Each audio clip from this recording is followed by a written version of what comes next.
ورحمة الله وبركاته. أهلا وسهلا بكم بقناتي وصف وأكلة مع منار. اللهم صل وسلم وبارك على سيدنا محمد وعلى آله وصحبه أجمعين. كيف حالكم يا جماعة؟ إن شاء الله يا رب تكونوا بخير وبأتم الأحوال. كل عام وانتم بخير يا جماعة. رمضان قرب، رمضان على الأبواب، فهنضطر إن إحنا الحين نبدأ في تجهيزات رمضان إن شاء الله.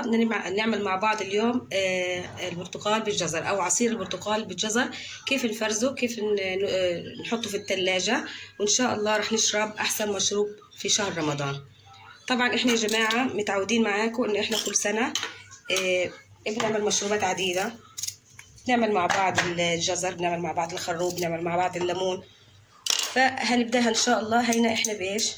بعصير الجزر والبرتقال. طبعا هنجيب الجزره زي هيك، وطبعا بالقشره يا اختي نقشر عشان فيها اذا فيها اي عوالق او اي هيك زي الشعر بكون عليها. وايش بدنا نعمل يا خواتي؟ في عندي طنجره وهي الجزره. هنبدا ان احنا بدنا نسلق الجزر. نسلق الجزر ليش يا خواتي؟ عشان يكون سهل علينا في الخرط. طبعا يا خواتي الجزر عندي تقريبا نص كيلو، وفي عندي 2 كيلو من البرتقال. 2 كيلو من البرتقال المغسول نظيف، برتقال فلسطين طبعا مشهوره بالحمضيات. هدول نوعين من البرتقال يا جماعه، نوعين من البرتقال. في عندي نوع من الغامق وفي من النوع اللي على صفار، فما بيضرش يعني اذا حطيت النوعين مع بعض كله برتقال. الجزر يا خواتي كامله ان شاء الله، بس انا بدي افرجيكم ايش نعمل في البرتقال. نمسك حبة البرتقال زي هيك ونعصر.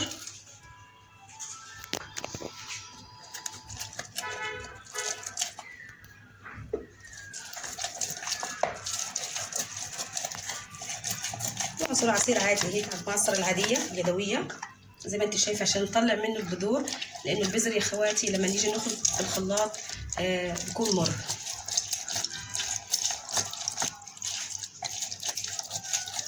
زي ما انتم شايفين يا خواتي عصير عادي جدا. اكمل كل الكميه ان شاء الله، وهقطع الجزر واسلقه. بس لازم يا اختي الجزر يكون مسلوقه سلقه كويسه، هو مش هياخد على الغاز وقت طويل لان احنا مقطعينه حلقات صغيره. هخلص يا اختي كل الكميه هذه وان شاء الله راح ارجع لك. تابعوني. واستوى معانا الجزر يا بنات زي ما انتم شايفين، بسم الله ما شاء الله. شوفوا لونه ما احلاه. استوى معانا الجزر. طبعا الحين هناخد يا بنات نص كميه الجزر، لانه طبعا الكميه كلها بتجيش في شايف الخلاط. بدنا ناخد نص كميه الجزر زي ما انتم شايفين يا خواتي، مع نص كميه عصير البرتقال. نص كميه الجزر مع نص كميه عصير البرتقال. طبعا يا خواتي واحده مثلا تيجي تقول لي يا اختي انه البرتقال هيكون متوفر في شهر رمضان. انا طبعا يا اختي الوصفه هذه مش بس اني انا عشان التخزين وهيك بحكي لك، لا، الوصفه هذه بردك بقول لك عنها عشان يا اختي انت عارفه انه التفريز نوع من انواع تنظيم الوقت. تنظمي وقتك بالتفريز يكون سهل عليكي جدا. ان انت خلص اتذكرتي قبل الفطره بحاجه بسيطه عده قد ان انت هي ما عملتش عصير مش عارفه، لا، بتطلعي لك كيس من الثلاجه وعلى طول بتلحقي. مسرف للوقت. طبعا نص كميه عصير برتقال مع نص كميه الجزر، عليهم يا اختي 4 معالق من السكر.